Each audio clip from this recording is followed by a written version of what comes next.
সে সকল আশা কখন বুঝি দারুণ ঝড়ে ভাঙবে তোমার বাসা।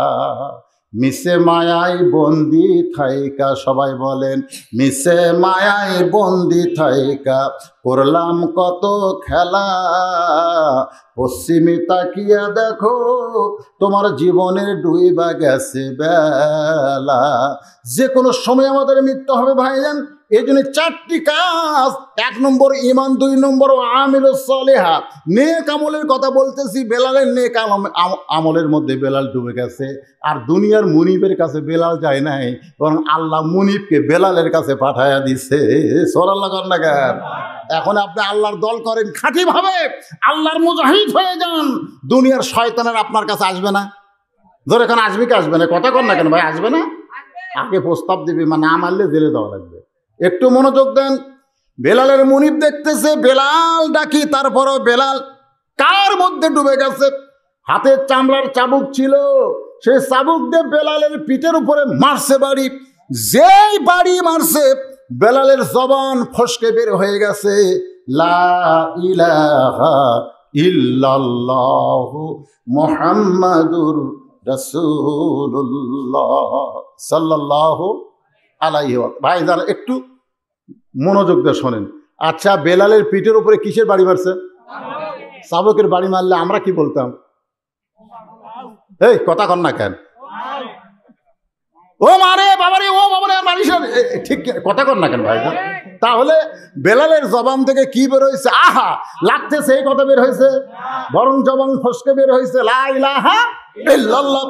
যেই মাত্র বেলালের জবান থেকে লা ইলাহা ইল্লাল্লাহ, সঙ্গে সঙ্গে হাতের চাবুক পড়ে গেছে।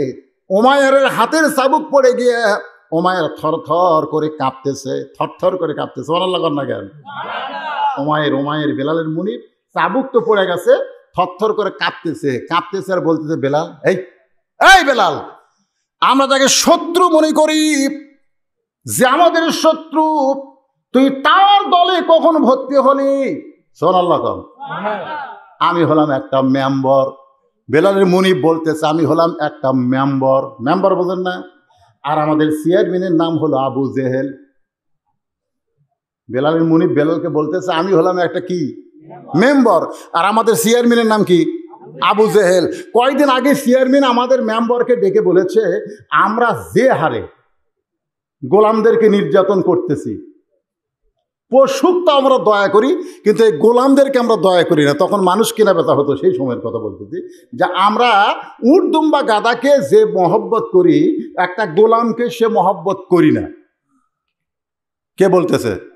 এই যুবকের কে বলতেছে? আবু জেহেল সমস্ত মেম্বরক বলতেছে যে তোমরা মেম্বরের একটু সতর্ক হয়ে গোলামের দিকে লক্ষ্য করো, কারণ আমরা যে হারে নির্যাতন করতেছি, এরা যদি কোনোভাবে আব্দুল্লাহ ইতিম পোলার দলে যায় তাহলে কিন্তু আমাদের অবস্থা খারাপ। এখনো আমাদের আবু জেহেলের দলের লোকেরা আমাদের উপরে নির্যাতন করতেছে না? জোরাকান করতেছে না? আমরা দ্রব্যমূল্য বেড়ে যাওয়ার কারণে আমরা হিমশিম খাচ্ছি, আর ওরা কোটি কোটি টাকা বিদেশে পাচার করতেছে। জোরাকান কথা ঠিক কিনা? বুঝতে পারতেছেন না আমরা কি ভালো আছি না নির্যাতনে আছি? যখন এক রাতে পেট্রোলের দাম কয় টাকা বাড়ালো? 45 টাকা বাড়লো। হ্যাঁ, 45 টাকা বাড়লো। কিছুদিন পরে কয় টাকা কমালো? কি তামাশা দেখছেন? নির্যাতনের চিত্র দেখছেন? ওবায়দুল কাদের সাহেব ঘোষণা করলেন মানুষের দুর্গতি দেখে প্রধানমন্ত্রী দয়া পরবেশে 5 টাকা কমে দিল। আমি মনে করছিলাম যে আগে যে 90 টাকা ছিল সেখান থেকে মনে হয় 5 টাকা কমালো। না না না, 130-এর মধ্যে 5 টাকা কমাছে।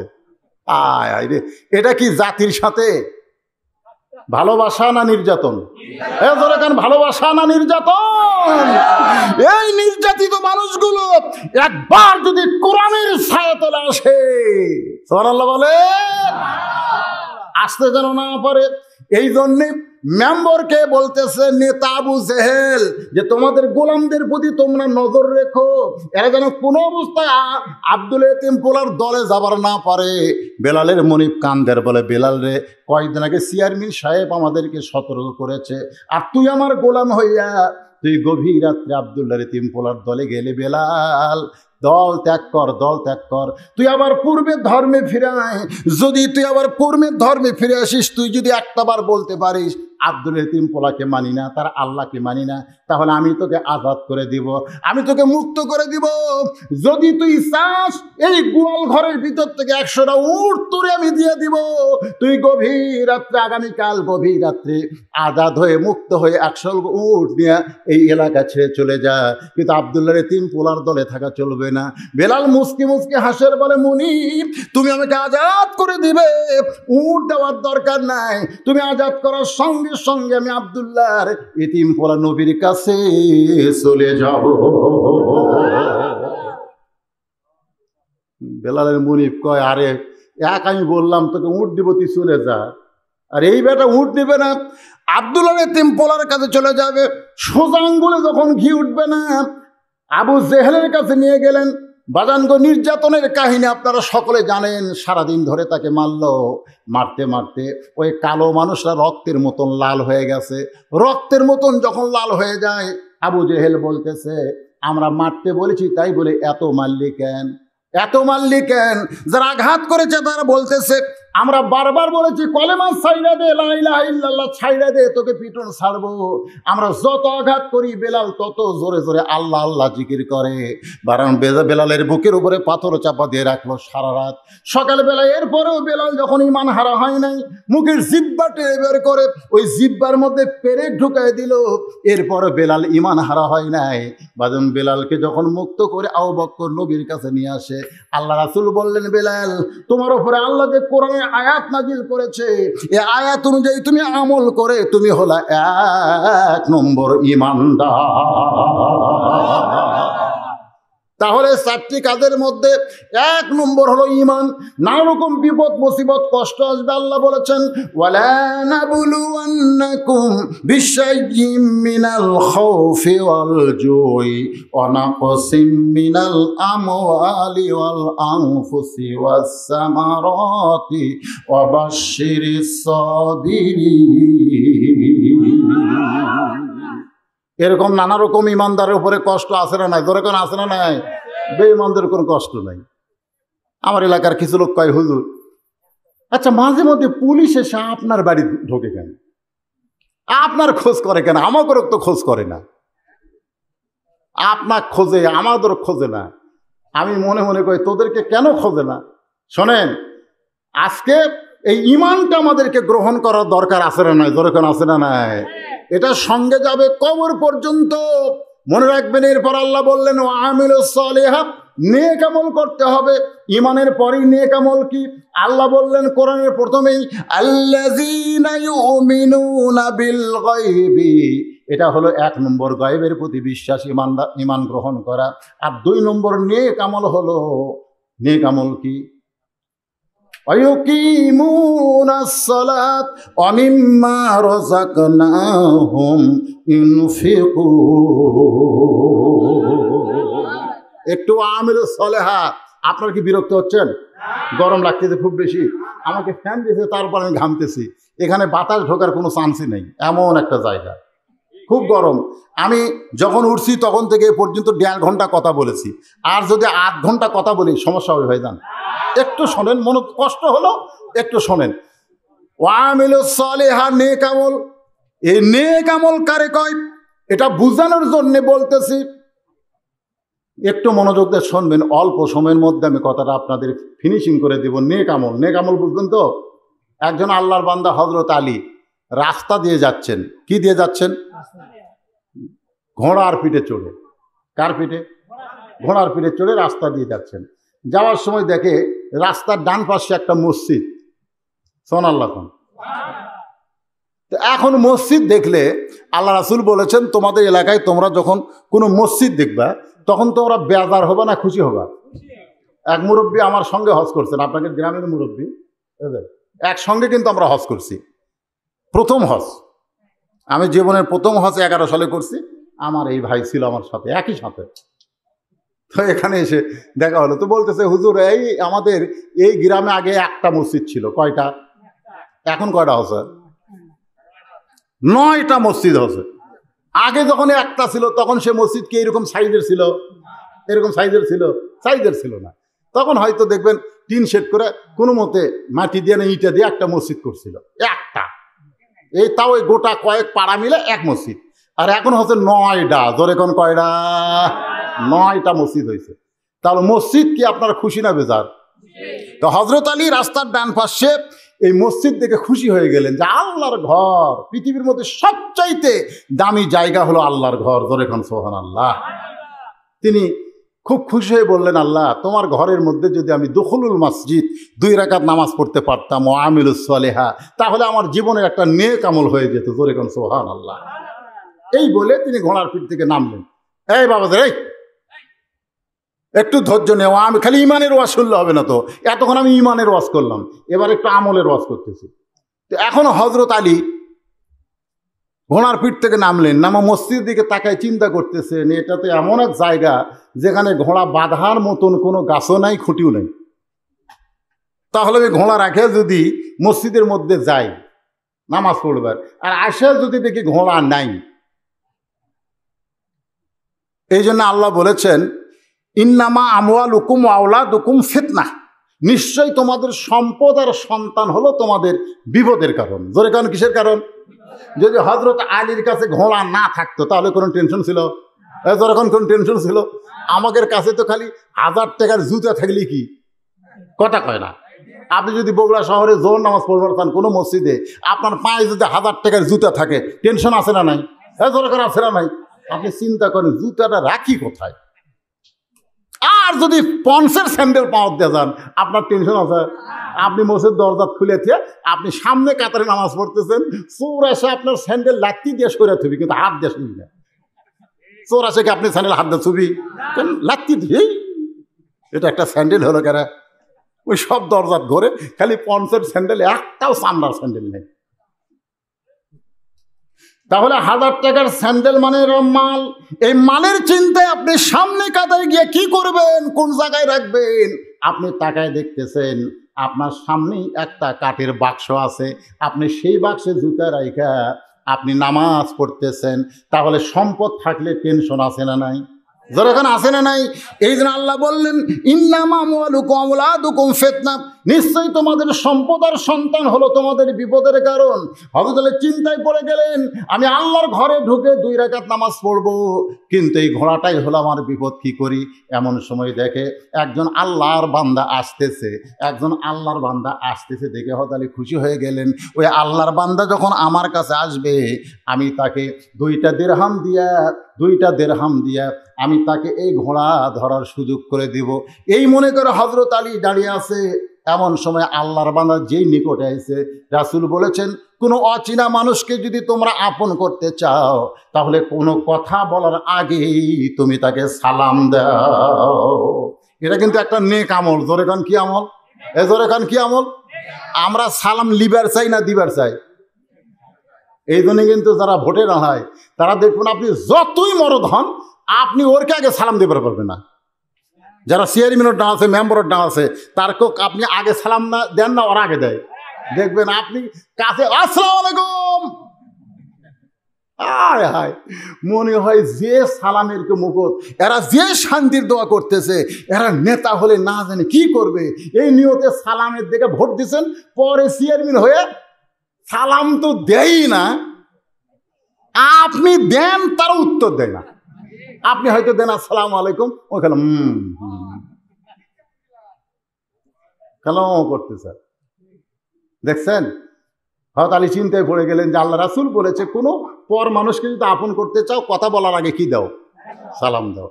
হযরত আলী লোকটা সীমানার মধ্যে ঢুকতেই সালাম দিলেন, নেক আমল ও আমিলুস সালেহা, আসসালামু আলাইকুম ইয়া আব্দুল্লাহ, রে আল্লাহর বান্দা তোমার উপর আল্লাহ রহমত বর্ষিত হোক। লোকটা বলতেছে ওয়া আলাইকুমুস সালাম, আপনি কে হুজুর? ওই লোকটা বলতেছে হযরত আলীকে ওয়া আলাইকুমুস সালাম, আপনি কে হুজুর? হয়তো চিন্তায় পড়ে গেলেন, আমাকে চিনে না, আমাকে চিনে না, আমাকে চিনে না, এইরকম মানুষ কি মনে করেন? আপনাদেরকে আমি সালাম দিলাম আগামীকাল, আর সেই গ্রামে এসে বলল আসসালামু আলাইকুম, কেমন আছেন?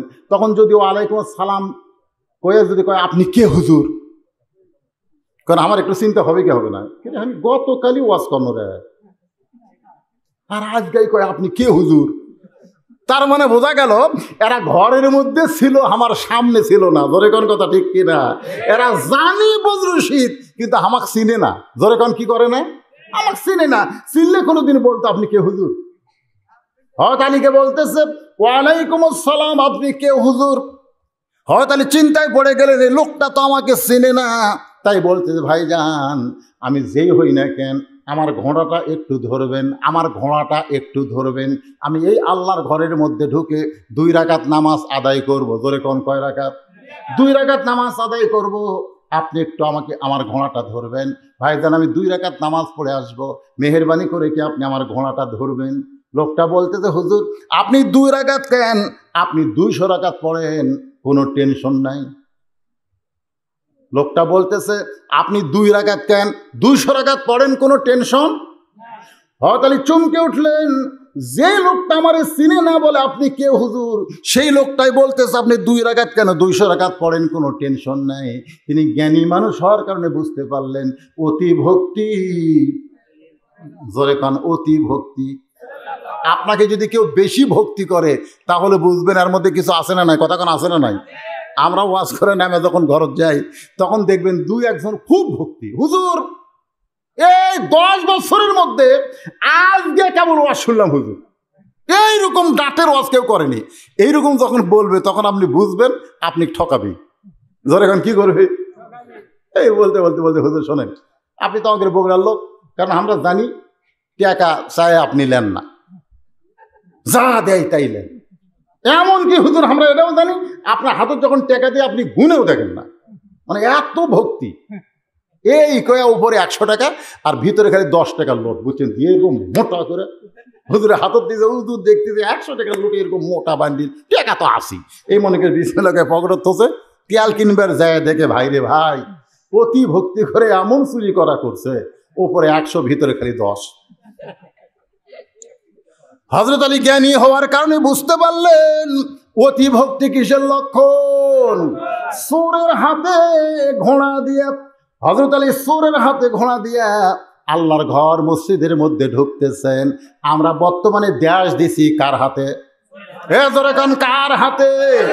চোরের হাতে ঘোড়া দিয়া হযরত আলী আল্লাহর ঘর মসজিদের মধ্যে ঢুকতেছেন। আপনারা একটু খেয়াল করবেন, ও আমিলুস সলিহা, যে মসজিদে আপনার এশার নামাজ পড়লেন, এই মসজিদে যখন আপনার ঢুকেছিলেন কোন পায়ে? এ ভাই যারা নামাজ পড়ছেন আমি তাদেরকে বলতেছি কোন পায়ে? আর যখন বের হয়েছেন তখন কোন পায়ে? আপনার যখন মসজিদের মধ্যে ঢুকতেছেন তখন শুধু ডান পায়ে ঢোকেন নাই, আপনারা কিন্তু একটা দোয়া পড়ছেন। আপনারা বলেন তো সেই দোয়াটাকে আপনারা বোঝেন? বোঝেন? হ্যাঁ, আল্লাহুম্মা তালি, হ্যাঁ মাশাআল্লাহ রহমাতি, কি সুন্দর দোয়া। এরা খালি ভিডিও ম্যান না, এরা ওয়াজও জানে, এরা কিন্তু ওয়াজও জানে। দেখেন আপনি খুব খেয়াল করেন, আল্লাহুম্মা ফতাহলি, এই কোন আল্লাহুম্মা ফতাহলি আবওয়াবা রহমাতি। আচ্ছা মুখত এরকম মাস্ক দিয়ে এই দোয়াটা একজন পড়তেছে, মুখত মাস্ক দিয়ে। তা আমি বললাম ভাই মুখত মাস্ক কেন? তোকে তো করো না, এই দোয়া কেন? দোয়া ঢোকার দোয়া। আপনি এই দোয়া যে আপনি আরবিতে করলেন, এর বাংলা অর্থ কি? আপনি জানেন যে ঘরে ঢুকতেছেন এই ঘরের মালিক কি ঘোষণা করছে? বলে হুজুর কি ঘোষণা করেছে? আমি বললাম ফালিয়াবুদু রব্ব হাযাল বাইত আল্লাযী, পড়েন, আল্লাযী আত'আমাহুম মিন জু'ইন ওয়া আমানাহুম মিন খাউফ। এই ঘরের মালিকের যিনি গোলামি করবেন, আল্লাহ বলেছেন তাদেরকে দুইটা পুরস্কার আমি আল্লাহ সঙ্গে সঙ্গে দিব। এক নম্বর পুরস্কার হলো তার রিজিকের কোনো পেরেশানি থাকবে না, তার সমস্ত ক্ষুধা নিবারণের ব্যবস্থা আমি আল্লাহ নিজেই নিব। জোরে কারণ সুবহানাল্লাহ। দুই নম্বর রেজাল্ট হলো, পুরস্কার হলো, যাবতীয় ভয় ভীতি থেকে আমি আল্লাহ তাআলা তাকে পুরাপুরি নিরাপত্তা দিয়ে দিব। তাহলে করোনা নামক মহামারী থেকে আপনাকে ভয় করা লাগবে না, এই ঘরের মধ্যে ঢুকলে আল্লাহ আপনাকে নিরাপত্তা দিয়ে দিবে। সুবহানাল্লাহ কন্যা গান। তো হযরত আলী ডান পায়ে এই দোয়াটা পড়ে মসজিদের মধ্যে ঢুকতেছেন। মসজিদের মধ্যে ঢুকে নিয়ত করলেন যে ভাইটা খুব খেয়াল করবে, এখান থেকে মনোযোগ দেন, না শুনলেও আজ বুঝতে পারবেন না। হযরত আলী মসজিদে ঢুকি নিয়ত করলেন যে ভাইটা আমার ঘোড়া ধরে আমাকে 2 রাকাত নামাজ পড়ার সুযোগ করে দিল, আমি নামাজ শেষ করে তাকে 2টা দিরহাম হাদিয়া দিব। ধরে কান কয় দিরহাম? 2 দিরহাম। বুঝতেছেন? 2 দিরহাম কি দিবে? হাদিয়া দিবে। আপনারা বলেন তো কয় রাকাত নামাজ পড়বে? তাহলে 2 রাকাত নামাজে কয় দিরহাম? 2 দিরহাম। আপনি ভালো কাজে সহযোগিতা করছে, কারণ নামাজ পড়া ভালো কাজ না খারাপ কাজ? ধরে কার ভালো কাজ না খারাপ কাজ? তো ভালো কাজে সহযোগিতা করেছে, নিয়ত করতে পারতাম 1 দিরহাম দেব, কিন্তু 1 দিরহাম না দিয়ে 2 দিরহামে নিয়ত করার কারণ হলো ভালো কাজে যারা সহযোগিতা করে তাদের হাদিয়া কম না বেশি? আজকে আমাদের যারা ইমামতি করতেছে তাদের হাদিয়া কম না বেশি? আপনারা কোন তো সব জিনিসের দাম বাড়লো, কথা কন না কেন? আপনাদের মসজিদের যিনি ইমাম তার গত বছর যা বেতন ছিল এই বছর কি তাই আছে? কেরে এই মসজিদ কমিটির কেউ নাই? কোনটা তাই আছে? আচ্ছা চিন্তা করেন ভাইরে, আপনারা চিন্তা করে দেখেন গত বছর যে জিনিসের দাম আছিল এই বছর সেই জিনিসের দাম কি? গত বছর সোয়াবিন আসলে 86 টাকা কেজি, এখন হচ্ছে 200 টাকা। গোস্তর দাম আসলে 450, সেটা হচ্ছে 650, 700। সব জিনিসের দাম ডবল, আর ইমাম মুয়াজ্জিনের বেতন। এরা ভালো কাজে সহযোগিতা করতেছে আর সেই মানুষের হাদিয়া কম। বাংলা পড়ায়, ইংরেজি পড়ায় আপনার ছেলেকে মাস গেলে 1000 টাকা দেন, আর মসজিদের ইমাম কোরআন শরীফ পড়ায় 3 মাস হয়ে গেল এখনো বেতন নেই। আপনারা বলেন বাংলা ইংরেজি ভালো না কোরআন ভালো? কথা কোনটা ভালো? তাহলে ছেলের প্রতি মাসে ইংরেজি মাস্টারকে 1000 টাকা, বাংলা মাস্টার 1000 টাকা দেন, আর মসজিদের মুয়াজ্জিন ইমাম সাহেব কোরআন শরীফ 3 মাস হলে পড়াচ্ছে, বা এখন পর্যন্ত নেই। 3 মাস পরে ছেলে এখন বাপকে বলতেছে আব্বা আমি নিজে নিজেই কোরআন পড়ে পারি। তো বাপ বলতেছে রে হুজুরের কথা আমার মনেই নাই রে। 3 মাস পরে এসে হুজুরকে বলতেছে হুজুর আমার ছেলেকে আপনি কোরআন শিক্ষা দিয়েছেন। হুজুর আমি জানি আল্লাহর কোরআন শিক্ষা দিয়ে হাদিয়া নেওয়া জায়েজ নাই।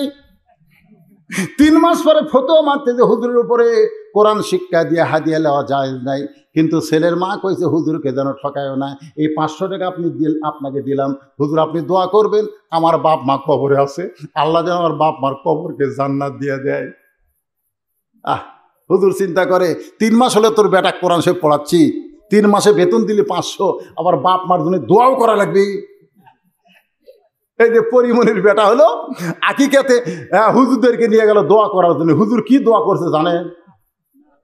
কি দোয়া করছে জানেন? কারণ হুজুর তো বাংলাত কথা কয়নি, সব আরবিত কছে। আরবিতে হয়তো এই কথা বলছে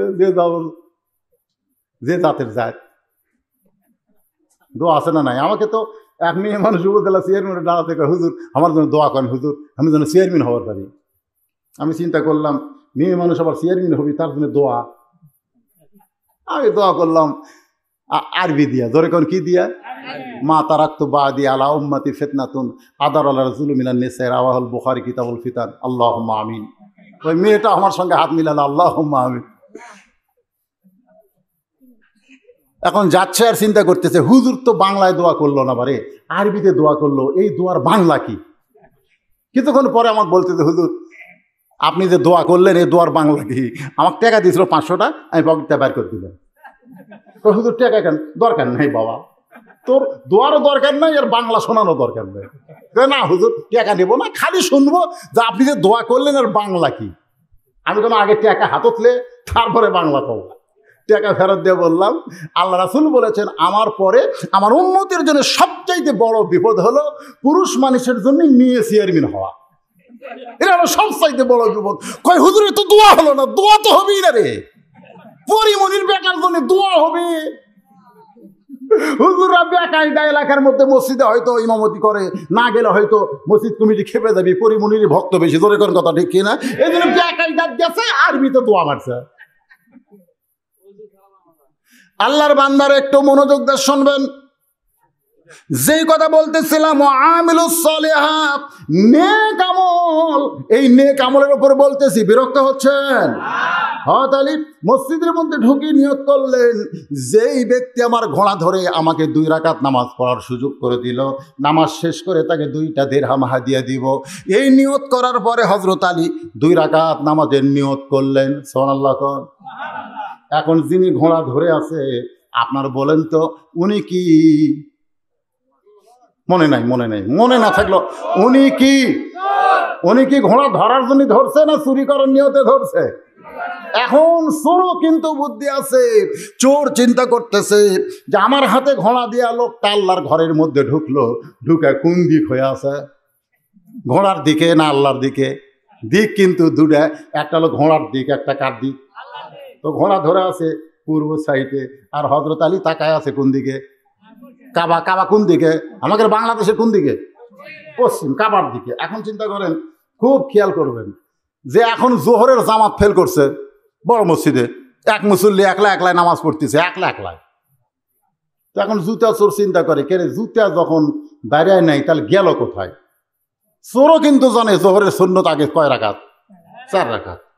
কেবলই নিয়ত করছে, যায় দেখে যেটি নামাজের নিয়ত করছে ওটি জুতা থোছে, ধারত কাঠের বাক্স, এই বাক্সের জুতাতে ওই ধারতে নামাজ শুরু করছে। চোর ভাবতেছে 4 রাকাত নামাজ পড়তে 4 মিনিট লাগবে, এই ফাঁকে আমি জুতা নিয়ে 7 মাথা পার হবো। এই নিয়ত করে চোর যায় কেবল জুতাতে হাত দিছে, ওই নামাজ বাদ দিয়ে খপ করে চোরের হাত ধরছে। চোর বলতেছে ভাই আপনি তো নামাজ পড়তেছেন। নামাজি বলতেছে ভাই ইলা জিহাতেল কাবা ওয়া জুতা, আমার চেহারা খালি কাবার দিকে নাই রে, জুতার দিকেও আছে। হাদিসে আছে বিস্তারিত, হুজুরি কলব ব্যতীত করছিন কালেও নামাজ তোর হবে না। তবে কেন গাও জুয়ারি, মানুষকে দেখাও নামাজ পড়ি, ও তোমার সিদ্ধ বীজে সুফসল ফলে না। আজও কেন আল্লাহর নামাজ ধরতে পারলা না? আসলে নামাজ পড়তে হবে কার দিকে হয়ে? আরো জোরে বলেন কার দিক? ইলা জিহাতিল কাবা। কাবা কোন দিক? পশ্চিম দিক। কিন্তু আপনি যখন কাবার কাছে যাবেন খুব খেয়াল করবেন, আল্লাহ রাসূল মিরাজ করে আসার পরে সাহাবীরা জিজ্ঞেস করলো, হুজুর কাবা সম্পর্কে আমরা জানতে চাই। রাসূল বললেন, শোনো আমি কাবা বরাবর, শোনেন কাবা বরাবর আর একটা ঘর আছে, তার নাম কি? বাইতুল মামুর। জোরে কোন তার নাম কি? বাইতুল মামুর বরাবর হলো আল্লাহর আরশ। জোরে কোন সুবহানাল্লাহ, সুবহানাল্লাহ। ভাই রে খুব চিন্তা করবেন, নেটওয়ার্ক যদি ঠিক না থাকে, টাওয়ার যদি ঠিক না থাকে, আপনি যতই দামি মোবাইল ব্যবহার করেন কথা স্পষ্ট হবে না, খালি খটখট করে বাড়বি আর খালি দৌড়ি করে। আমি একজনকে বললাম, কে ভাই মোবাইল করে শিখে দৌড়াস কে? কই নেটওয়ার্ক ক্লিয়ার নেই হুজুর, খালি দৌড়ি করা লাগে, উঠি যায়। তা আমাকে নামাজের নেটওয়ার্ক ক্লিয়ার নেই। ধরে কোন কি নেই? কতক্ষণ কি নাই? একটু মনোযোগ দিয়ে শোনেন, খালি মন দৌড়াদৌড়ি করে। হযরত আলী 2 রাকাত নামাজের নিয়ত করলেন। ঘোড়া চোর চিন্তা করতেছে আমার হাতে ঘোড়া দিয়া নামাজ কোন দিক হয়ে পড়তেছে, ঘোড়ার দিকে না কাবার দিকে, আল্লাহর দিকে? তাকায় দেখে এমন ভাবে নামাজে দাঁড়াইছে, বুঝবার পারছে? সুবহানাল্লাহ কন না কেন? এমন ভাবে নামাজে দাঁড়াইছে, এই ঘোড়া চুরি করা কোনো ব্যাপারই না। নামাজের মধ্যে হযরত আলী যখন দাঁড়ায়, তীর ঢুকে গেছে গোস্তের ভিতরে, ওই তীরটা টেনে বের করেছে, তীরের সঙ্গে গোস্ত ছিঁড়াইছে, তারপরও আলী নামাজ ছাড়ে নাই। সুবহানাল্লাহ না গান? কি নামাজ, কি নামাজ! এখন চিন্তা করেন, আমাকে একটা মশা কামড় দিলে আমরা বুঝবার পারি, জোরে কোন কথা ঠিক কিনা? পাও চুলকাইলে চুলকাই, কান চুলকাইলে চুলকাই, নামাজের মধ্যে গলায় যদি খুসখুস করে কাজ দেয়, এইরকম ভাবে আমরা নামাজ নষ্ট করি। হযরত আলী নামাজের ভিতরে ঢুকে গেছে, চোর দেখতেছে এই লোকটার ঘোড়া চুরি করা কোনো ব্যাপারই না, এই মনে করে ঘোড়ারে টানা শুরু করেছে। কিন্তু ঘোড়া এমন একটা ঘোড়া, ওই চোর হয়তো আলীরে চিনে না, কিন্তু ঘোড়া হযরত আলীরে চিনে। সুবহানাল্লাহ কন্যাগার বাজান, ঘোড়াটা এমন ভাবে পা বালির মধ্যে ঢুকাই দিছে, চোর সমানে ঘোড়া টানতেছে কিন্তু ঘোড়া নড়ে না। চোর মনে মনে চিন্তা করে, আহারে চুরি করার নিয়তে ঘোড়া ধরলাম, আর যদি চুরি করবার না পারি তাহলে আমার কুশাহিত হবে। কুশাহিত, শাহিত আর কুশাহিত বোঝেন না? কুশাহিত হবে। রাস্তার গাছ দিছে তো যাই থেকে গাছ, তো গাড়ি ব্রেক করছি, ইতিমধ্যে চোর এসে আমি গাড়ির ভিতরে বাতি জ্বলে দিলাম। চোর বলতেছে, হুজুর আপনাকে তো আমরা চিনি, এই গাবতলির ভিতরে আপনাকে তো আমরা চিনি, আপনার ওয়াজ শুনে শুনে আমরা চুরি করি। মানে ঘুম ধরলে কি করবো, আপনার ওয়াজ দিয়ে, আপনার ওয়াজের মধ্যে আবার ওয়াজও আছে আবার হাসিও আছে, সেই রকম হুজুর ঘুম ধরে না। কিন্তু একটা শাহিদ বলা কথা, এখন আমরা একটা কিছু শাহিদ করিনি হুজুর, আপনার গাড়ি প্রথম পড়ছে, এই রাস্তার গাছ ফালাছি, এই গাছ তো তোলা যাবে না শাহিদ না হলে। আমি বললাম, বাবা কি করা লাগবে? আপনি যদি ঘন্টা দেরি করেন তাহলে গাড়ি ব্যাগ নিয়ে যায় পিছনে থন, আমরা যে নিয়তে গাছ ফালাচ্ছি আমাকে নিয়তটা হোক, আমরা কিন্তু তার আগে গাছ টান দেবো না। তাই আমি বললাম, বাবা কতক্ষণ এখন গাড়ি ঘোড়া না আসবে ততক্ষণ তোমরা আটকে থুবে, তাহলে শাহিদ করে দেন। কেউ শাহিদ করা যাবে না। কি শাহিদ? আপনার মোবাইল টোবাইল থুইয়া যা আছে তা দেন, তাহলে শাহিদ হয়ে যাবে। একটা কুশাহিদ বলে কথা আছে, আমাদের মধ্যে এরকম আছে না নাই? এটা কিন্তু সম্পূর্ণ শিরকি আকীদা, এটা সম্পূর্ণ শিরকি আকীদা। মুসলমানের কোনো শাহিদ নাই, মুসলমানের যা হবে সব নেক আমল বরকত, জোরে গান সুবহানাল্লাহ। কিন্তু চোর চিন্তায় পড়ে গেল, ঘোড়া চুরি করার নিয়তে ধরলাম, কিন্তু ঘোড়া যদি চুরি করবার না পারি আমাকে চুরি করাই লাগবে। তোর আস্তে করে ঘোড়ার লাগাম খুলে নিয়ে যখন চলে যায়, এমন সময় হযরত আলীর 2 রাকাত নামাজ শেষ হয়ে গেল। নামাজ শেষ হওয়ার পর হযরত আলী পকেট থেকে 2টা দিরহাম বের করলেন। কারণ 2টা দিরহাম বের করার কারণ হলো, যদি আগে বের না করি, ওই ঘোড়া ধন্যওয়ালার কাছে গিয়ে যদি আমার মন বলে ঘোড়া যখন ঠিকই পাইছিস তাহলে তোরা হাদিয়া দেওয়া দরকার নাই, আমাকে দুনিয়ার টাকা ধোকা দেবার পারে। এই জন্য পকেট থেকে 2টা দিরহাম বের করে হযরত আলী মসজিদ থেকে বের হচ্ছেন। মসজিদ থেকে বের হওয়ার নিয়ম আছে না নাই? দরকার নিয়ম আছে না নাই? নিজের ইচ্ছা মতো বের হতে পারবেন না, বাম পায়ে বের হওয়া লাগবে। আর বের হওয়ার সময় একটা দোয়া আছে, এই বাজান তোমরা ঢোকার দোয়া কইলা, এখন বের হওয়ার দোয়া কও, আল্লাহুম্মা ইন্নী আসআলুকা মিন ফাদলিক। এই দোয়াটা যখন পড়বেন তখন মসজিদ দরজার দিকে তাকায় পড়বেন, মসজিদের দরজার দিকে তাকায় পড়বেন। অনেক লোক বাবার দরবারে গেলে বাবার কবর জিয়ারত করে পিছন দিকে হেঁটে আসে, আসে কি আসে না? আসে কি আসে না? জিজ্ঞাস করলাম কেন, আটশিতে গিয়ে জিজ্ঞাস করলাম কেন, ভাই বাবারে তো পাশা দেখানো যাবে না, এই জন্যই বাবার দিকে তাকায়া তাকায়া, তার কবরের দিকে তাকায় তাকায় আমরা পিছন দিকে হাঁটতেছি। বাজানগো, কোনো জায়গায় এই নিয়ম মানা লাগবে না, কেবলমাত্র আল্লাহর ঘর থেকে যখন বের হবেন তখন আপনাদের এই নিয়ম মানবেন। মসজিদের দরজার দিকে তাকায় বলবেন, মাবুদ জোহরের নামাজ আদায় করলাম, আসর পর্যন্ত আমার হায়াত আছে কিনা এই গ্যারান্টি আমি দিবার পারবো না। আল্লাহ গো, পৃথিবীর সবচাইতে সুন্দর জায়গা হলো তোমার ঘর, তোমার ঘরে ঢুকলে আমার মন বের হবার চাই না। কিন্তু আল্লাহ তুমি যে হুকুম করেছো, ফাইজা কুদিয়াতিস সালাতু ফান্তাশিরু ফিল আরদ, নামাজ হয়ে গেলে বসে থাকা যাবে না, এই জন্য জোহর নামাজ পড়ে চলে যাচ্ছি। আল্লাহ আসরের নামাজটা যেন তোমার ঘরে এসে আবার আদায় করতে পারি। আসরের নামাজ পড়ে একইভাবে আল্লাহর ঘরের দিকে তাকায় বলবেন, আল্লাহ তোমার ঘরে আসরের নামাজ আদায় করলাম, মাগরিবের নামাজ যেন আদায় করতে পারি। মাগরিবের নামাজ আদায় করার পরে বলবেন, আল্লাহ এশার নামাজটাও যেন আদায় করতে পারি। এশার নামাজ আদায় করার পরে ইমাম গাজ্জালি বলেছেন, শুধু মসজিদ থেকে বের হওয়ার দোয়া পড়লে হবে না, তুমি 3 বার আস্তাগফিরুল্লাহ আস্তাগফিরুল্লাহ আস্তাগফিরুল্লাহ পড়বা। এই জন্যই পড়বা, তুমি কিন্তু ঘুমের মধ্যে ঢুকে যাবা। ঘুমটা হলো আল্লাহুম্মা বিইসমিকা আমুতু আহইয়া। যদি ঘুমের মধ্যে যাই তুমি আর চেতন না পাও, তাহলে এশার নামাজ তোমার জীবনের শেষ নামাজ হয়ে যাবে, তুমি আর ফজরের নামাজ পড়তে করতে পারবা না। চোখের পানি নিয়ে বলবা, আল্লাহ আমি যতই ঘুমাই না কেন, যদি তুমি আমার হায়াত দাও তাহলে আসসালাতু খায়রুম মিনান নাওম শোনার সঙ্গে সঙ্গে আমার ঘুমটা যেন ভাঙ্গা যায়, আবার যেন তোমার ঘরে এসে ফজরের নামাজ আদায় করতে পারি।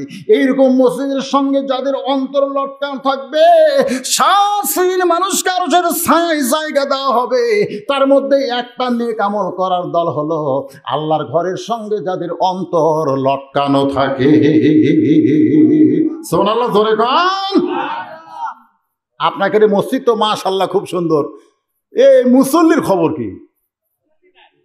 হ্যাঁ হুজুর একতলা দেওয়া হচ্ছে না, দোতলা করব। কেরে দোতলা কেন? কই মুসল্লি ধরে না হুজুর, এত মুসল্লি। আচ্ছা এত মুসল্লি দোতলা করবো, মুসল্লি ধরে না, ফজরের খবর কি? ফজরে এক কাতারই হয় না। জোহরের খবর কি? কোনো মতে এক কাতার।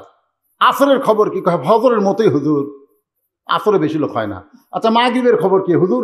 11 কাতার পর্যন্ত হয়। এশার খবর কি? কয় 1 কাতার। তাহলে মসজিদের মধ্যে কয় কাতার আছে? কয় 6 কাতার। তাহলে 6 কাতারের এখন পর্যন্ত 1.5 কাতারই হয় না, তাহলে দোতলা করবা কেন? তখন বলতে যে হুজুর ওই যে সবার জুমার দিনে সবার শেষে আগে যায়, ওই শালাকের জন্য দোতলা করা লাগতেছে। সবার শেষে আগে যায় ওই শালা, ধরে কেন ওই কি এ কথা কান না কেন? ওই শালা শালা। আল্লাহ বলেছে তোমরা তাও শালা কইলা, আমি তো শালাও কইনি, আমি কইছি ফাওয়াইলুল মুসাল্লিন। ধরে কেন? ফাওয়াইলুল মুসাল্লিন। শুধু জুমার নামাজে মুসল্লি হলে হবে না, 5 ওয়াক্ত নামাজে মুসল্লি হওয়া লাগবে। ধরে কেন? কথা ঠিক। খালি নামাজ ধরেন, রাহাজানি হবে না, চিন্তায় হবে না, খুন খারাপি হবে না। আপনাকে এলাকায় যেগুলো খুন খারাপি করতেছে, মানে খারাপ কাজ হচ্ছে, এরা কি নামাজিরা করতেছে? এ কথা কন, নামাজিরা করতেছে না। যারাই করতেছে দেখবেন এরা নামাজ আসে না। আল্লাহ বলেছেন ইন্নাস সালাতা তানহানিল ফাহশাই ওয়াল মুনকার, একমাত্র নামাজই পারে মানুষকে যাবতীয় খারাপি ফাহিশা থেকে হেফাজত করতে। জোরে কোন সুবহানাল্লাহ। সুদ থাকবে না, ঘুষ থাকবে না, বেপরদা থাকবে না। আমার যে সমস্ত মা বোনেরা বেপরদারা নামাজি না, নামাজি হলে কোনোদিন বেপরদাই। জোরে কোন বেপরদাই থাকবে? দেখবেন নাতনি নামাজ পড়ে না, বেপরদা। দাদি নামাজ পড়ে আর দাদির গাওয়াত বোরকা। কে দাদি বোরকা কেন? নামাজ পড়ি ভাই, নামাজ পড়ি ভাই। তোর লাত নিজে নামাজ পড়ে না। আমার মা বোনদের জন্য বলবো, মা যতই আমল করেন, পর্দা যদি না থাকে একটা আমল আল্লাহ কবুল করবে না। মা ফাতেমার সঙ্গে যদি জান্নাতে যাবার চান, তাহলে আমার মা বোনদের পর্দার দরকার আছে না নাই? এখন কয়দিন হলে মিডিয়া গরম হচ্ছে, ঢাকা ভার্সিটির কতগুলো ছাত্রী ওই দাদির আমল করতেছে। দাদি, ওর দাদি নাকি ব্লাউজ ছাড়া শাড়ি পরছে, এখন সে ব্লাউজ ছাড়া শাড়ি পরে আসে ঢাকা ভার্সিটিতে আসা আন্দোলন করতেছে। নারীদেরকে পোশাক পরার স্বাধীনতা দেওয়া লাগবে। নারীদেরকে কোন নারী রে তুই রে? তুই মুসলমানের মেয়ে। আল্লাহ কোরআনে বলেছেন অকরনা ফি বুয়ুতিকুন্না ওয়ালা তাবাররুজনা তাবাররুজাল জাহিলিয়াতিল উলা। তুমি যদি মুমিন হও, মুত্তাকি হও, তাহলে নবীর আল্লাহর কোরআনের আইনটা তোমাকে গ্রহণ করতে হবে। এই মেয়েরা জাহিলি যুগের মেয়েদের মতন সাজগোজ করে রাস্তায় বের হয় না, বরং পর্দা নিশি হয়ে হেজাব নিয়ে বের হবা। এই হুকুম কার? জোরে কার হুকুম কার? 90% মুসলমানের দেশে এরকম বেশ্যা বেশ্যা। আমার দাদিরা যদি ব্লাউজ না পড়তো, তোদের মতন বগল বার করে রাখছে। আর দাদিরা ঢাকা ভার্সিটি এই ব্লাউজ ছাড়া গেছে। এই কুত্তের জাত, ঢাকা ভার্সিটি ব্লাউজ ছাড়া গেছে। দাদি নানিরা এই কথা শুনে খেপতিছে, শালা মেয়া কয় কিনবে। হ্যাঁ, আমরা অভাবে হয়তো ব্লাউজ পড়তে পারি নাই, আমরা হাতে পড়া যেভাবে ঘন্টা দিয়ে গেছি, রাস্তার পুরুষ মানুষ আমাকে দেখতে পারিনি। জোরে কোন কথা ঠিক? এর এখন 14 হাত শাড়ি কোন জায়গা পেয়েছিস রে? আঁতরা পাঁতরা সব দেখা যায়। দেখবেন বকরির নেজ ছোট, তারপরে বকরির পিছন দিকে তাকায় দেখলে ইজ্জত দেখা যায় না। আর কুত্তের নেজ বড়, শালা উপর দিকে বেকা করে থতে সব দেখা যায়। এরা হলো কুত্তের জাত। জোরে কান কিসের জাত? আরো জোরে বলেন কিসের জাত?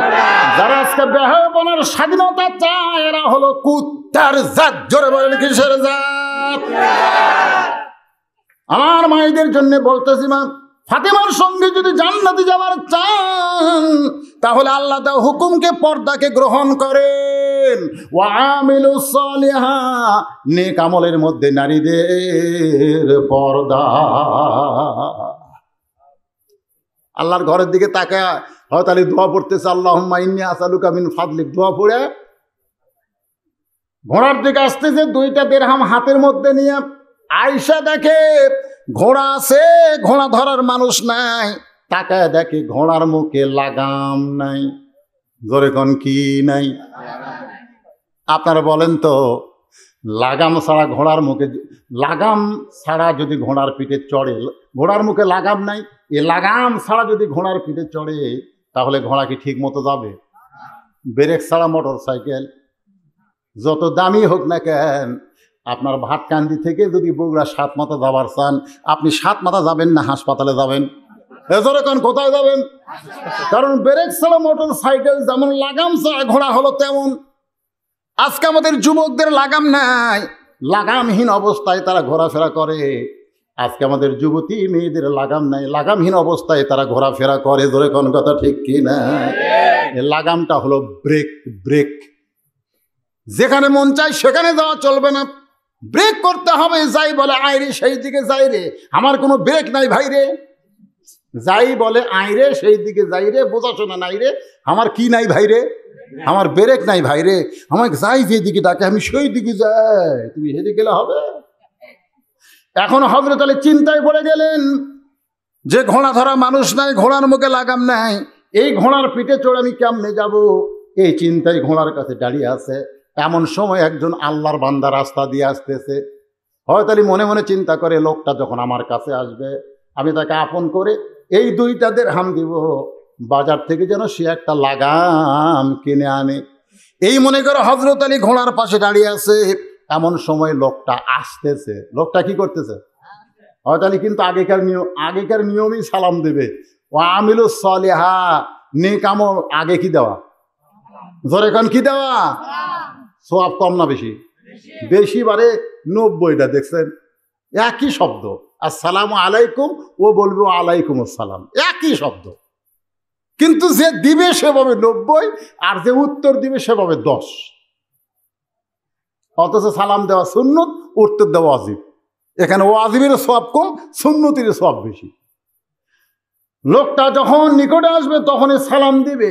এই মনে করে হযরত আলী ঘোড়ার কাছে দাঁড়িয়ে আছে।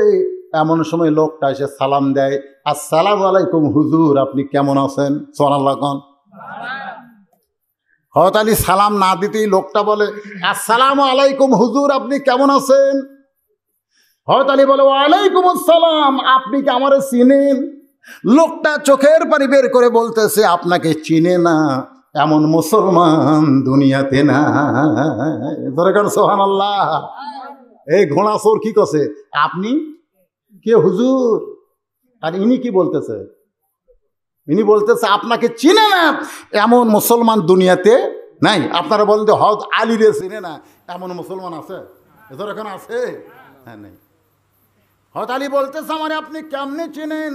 বলে, আল্লাহ রাসূল বলেছেন, রে সাহাবীরা, আমার সমস্ত সাহাবীর মধ্যে আলীর মতো ভাগ্য কারো নাই। আলীর বউ ফাতেমা সমস্ত জান্নাতি নারীদের নেত্রী হবে, আর আলীর সন্তান হাসান হোসাইন সমস্ত জান্নাতি যুবকদের সরদার হবে।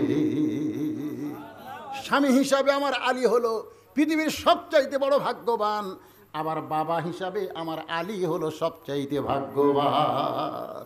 আপনার মতো মানুষকে চিনবে না এমন মানুষ কে আছে? মামুনুল হককে সবাই চিনেন? কথা কন, চিনেন? আল্লামা সাইদি হুজুরকে সবাই চিনেন? চিনেন না? মানুষ খুন করছে, ঘর বাড়ি পুড়ে,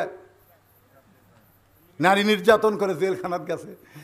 আসলে একদিন সংসদে কে যেন বলতেছে, সাইদি সাহেবের ওয়াজ আর কেউ শোনে না, এখন সাইদি সাহেবকে কেউ চেনে না। আমি পরের দিন ওয়াজে কইলাম, খালি সাইডা দিয়া দেখো, সাইডা দিয়া দেখো, আগে হতো 5 লাখ, এখন হবে 50 লাখ। জোরে বলেন ঠিক কিনা? মানুষ খুন করছে, নারী নির্যাতন করছে, তাকে জেলখানার থেকে ছাড়া দিলে মানুষ পিটাই মারবি রে। ছাড়া দিয়ে দেখো, পিটা মারে না গলাত মালা দেয়। একটু মনোযোগ দিয়ে শুনবেন, চিনেন এমন মুসলমান দুনিয়াতে নাই। জোরে কোন ঠিক কিনা? বলে, ভাইজান, তাহলে আপনি যখন আমাকে চিনেন, আমাকে সম্মান দিচ্ছেন, আমার একটা কাজ করা লাগবে। বলে আপনার কাজ হলো জান্নাত পাওয়ার ওসিলা, জোরে কোন সুবহানাল্লাহ। হযরত আলী চমকে বলে, আমার কাজ জান্নাত পাওয়ার ওসিলা তোমারে কে কইছে? বলে আপনার বিবাহের সময় ওসমান গনি আপনার মাথার হেলমেট কিনে আবার আপনাকে দিয়া শুধুমাত্র জান্নাতের আশায়। তাহলে ওসমান যদি আপনার কাজ করে জান্নাত পাওয়ার চায়, তাহলে আমি আপনার কাজ কেন করব না? কি কাজ করতে হবে দেন? বলে এই 2টা টাকা নিয়ে পাশে বাজার থেকে একটা ঘোড়ার লাগাম নিয়ে আসো। লোকটা ঘোড়ার দিকে তাকায়, বলে হুজুর আপনার বাড়ি তো এখান থেকে অনেক দূরে, তাহলে আপনি লাগাম ছাড়া ঘোড়া দেয়া কেন বের হলেন? আমি তো জানি আপনি একজন বিশ্ববরেণ্য শ্রেষ্ঠ আলেম, তা আলেম হইয়া এই মূর্খের মতো কাম কেন করলেন? লাগাম ছাড়া ঘোড়া নাকি বের হয়? আলী বলতেছে, ভাইজান আপনি আমার ঘোড়ার লাগাম কিনে আনেন যান। না লাগাম তো আনবই, কিন্তু এইরকম কাম কেন করলেন? এই লাগাম ছাড়া ঘোড়া নিয়ে কেন বের হলেন? আসলে শিক্ষিত মানুষ ভুল করলে সাধারণ মানুষ কিন্তু তা সাইজ করে কি করে না? দেখবেন নেতারা ভুল করবে, কোনো কথা নাই। আর ইমাম সাহেব খালি আসরের নামাজে 3 রাকাতে বসবে, একের অটো ভ্যান চলায় উই সর্বোত্তম, যাই ভ্যান চলায়। আমরা আলেমেরা চিন্তা করি লোক মা দেওয়ার আগেই যদি ওঠে পারে, উঠতে তো পারে না, হট করে বসছে আসরের নামাজে 3 রাকাতে বসা নাই, হুজুর বসে হয়তো লাভতে উঠবে, এই নিয়তে কিন্তু আমরা লোক মা একটু দেরিতেই দিই। আর এই ভ্যান চলাই তো খালি খেপে আছে হুজুরের ওপর। আল্লাহু আকবার, একে 4-5 জন ভ্যানালা একসাথে আল্লাহু আকবার কাছে, হুজুর কাঁপতে কাঁপতে লাভ দেয়। পরে হুজুর করছে, কে রে এতগুলো আলিম থাকতে কেউ লোকমা দিল না, তোরা কে লোকমা দে? আমরা চান্সে আছি, শিক্ষিত মানুষ ভুল করা মানে আমরা সাইজ করা। লোকটা বলে, এত বড় আলিম হইয়া আপনি লাগাম ছাড়া ঘোড়া নিয়ে কেমনে বের হলেন? আলী বলতেছে, আগে ঘোড়ার লাগাম নিয়ে আসো, তারপরে তোমাকে বলবো। এবার 2টা দিরহাম নিয়ে লোকটা লাগাম কেনার জন্য বাজারে গেছে। গোটা বাজার খুঁজতেছে, লাগাম নেই, ঘোড়ার লাগাম নেই। যাকে জিজ্ঞাসা করে সেই বলে, এই বাজারে ঘোড়ার লাগাম বিক্রি হয় না, আপনি এই বাজারে ঘোড়ার লাগাম পাবেন না। বা আলীর মতন একজন মহামানব, তার ঘোড়ার লাগাম কেনার জন্য বাজারে আসলাম, আর বাজারে যদি লাগাম না পাই, আবার 2টা দিরহাম যদি তার হাতে ফেরত দেয়, কেমনে দেখা যায়? এই চিন্তা যখন লোকটা করে, এমন সময় ওই লাগাম চোরা, জোরে কন কি চোরা, ওই লাগাম চোরা এসে বলতেছে, ভাইজান আপনি কি লাগাম নেবেন? আল্লাহ তোমাকে জান্নাত দেখ। চোর চমকে উঠছে। 2টা টাকা যার কাছে আছে, দিরহাম যার কাছে, সে খুশি হয়ে, কারণ গোটা বাজারের মধ্যে লাগাম পায়নি। আর লাগাম সামনে এনে বলতেছে, ভাইজান আপনি কি লাগাম নেবেন? সঙ্গে সঙ্গে লোকটা খুশি হয়ে বলতেছে, আল্লাহ তোমাকে জান্নাত দেখ। এখন চোরের জন্য জান্নাতের দোয়া করলে চোর কিন্তু চমকা ওঠে, ওঠে কি ওঠে না? বাজান ইফতার মাহফিলে যায় দেখি একটা লোক রোজা নাই, ইফতার নিয়ে বসে আছে। এখন হুজুর তো জানে না, হুজুর দোয়া করতেছে, আল্লাহ এই কঠিন গরমের বড় দিনে যারা রোজা আছে তাদেরকে তুমি হাউজে কাউসারের পানি পান করাও। আর যে শয়তানেরা রোজা নেয় সব খালি চমকে চমকে উঠতেছে, কিরে কি দোয়া করবে? বলে, যে শয়তানের দোয়া রোজা নেয়, ইফতার সামনে নিয়ে বসে আছে, আল্লাহ এরা তোমার সঙ্গে ঠাট্টা করতেছে, জাহান্নামের আগুন তুমি এদের উদুর পুরা করে দিও। আপনারা বলেন তো বেরোজাদারকে আমিন কবি? দরকার আমিন কবে? আজকে আমরা বহু জায়গায় দোয়া করে চোরকে জান্নাতে ফেলাবার চাই। অনেক গরিব মানুষ 10টা টাকা দান করে, আমরা তার জন্য দোয়া করি না। আর ঘুষারু সুদারু যদি 1000 টাকা দেয়, সঙ্গে সঙ্গে আল্লাহ গো এর বাপ দাদা 14 গোষ্ঠী তুমি জান্নাত দাও। ওই জায়গার কয় এটা সুদের টাকা ভাই, জান্নাত তোর কোনো উপায় নাই।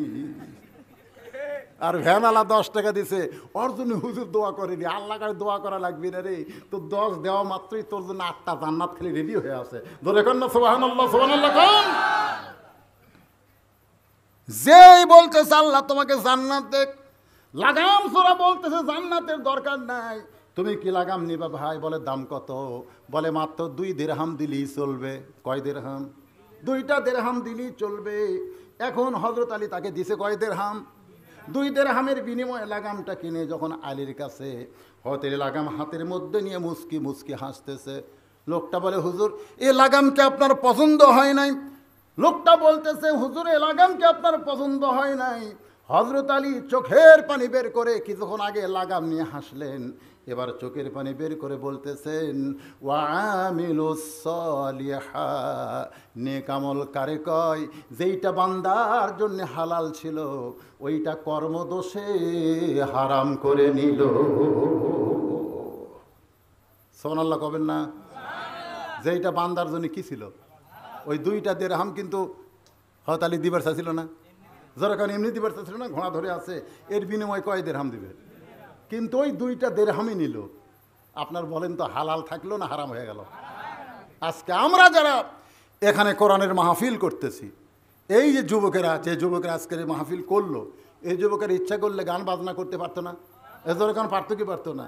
যদি 16ই ডিসেম্বর, 26শে মার্চ কিংবা যদি 21শে ফেব্রুয়ারি এই টাকা লাগতো না, খালি যদি একটা অনুষ্ঠান করতো অনেক নেতারা এসে টাকা দিত। জোরে কোন কথা ঠিক কিনা? তো এই যুবকেরা এইগুলো না করে ওই টাকা দিয়ে আজকে কোরআনের মাহফিল অনেক কষ্ট করে করেছে। আমাকে বলেছে হুজুর জায়গা ছোটো মানুষজন তো তেমন হবে না, যে কয়জন মানুষ হয় তারা যেন আল্লাহর রাস্তায় আমাদেরকে একটু সহযোগিতা করে। যদি আপনাদের পকেটে টাকা থাকে, আমি একটা বড় মাহফিলেও এত লম্বা ওয়াজ করি না, আজকে দীর্ঘক্ষণ সময় আপনাদেরকে আমি ওয়াজ শুনালাম। ঘড়ির দিকে তাকায় দেখেন, যখন উঠছি তখন 9টা, এখন ঘড়িতে কাঁটায় 11টা 17, তার মানে 2 ঘন্টা 17 মিনিট হলে কন্টিনিউ আমি কথা বলতেছি। তো ভাইজান, আপনাদের মধ্যে এমন কেউ আছে যে ছেলেদেরকে সহযোগিতা করবেন? এরা প্রতি বছর সুন্দর করে একটা করে মাহফিলের আয়োজন করবে। হ্যাঁ, আপনারা আসবেন, আলোচনা শুনবেন, যদি যা পারেন, যার সাধ্যে যা কুলায়, 10, 20, 50, 100 যদি পারেন নকদি, বাকি কোনো কথা নেই। যদি আপনাদের কাছে থাকে, যদি আপনারা আল্লাহর রাস্তায় দান করেন, তাহলে এই ছেলেরা এই কোরআনের মাহফিল করবে। 10টা টাকা পালেও তো ওরা জানবে যেটা কোরআনের জন্য আল্লাহর বান্দার আমাদেরকে দিয়েছে। এরা জীবনে গান বাজনা করতে চাবে না, এই কোরআনের মাহফিলই প্রতি বছর করবে। কোন আল্লাহর পাক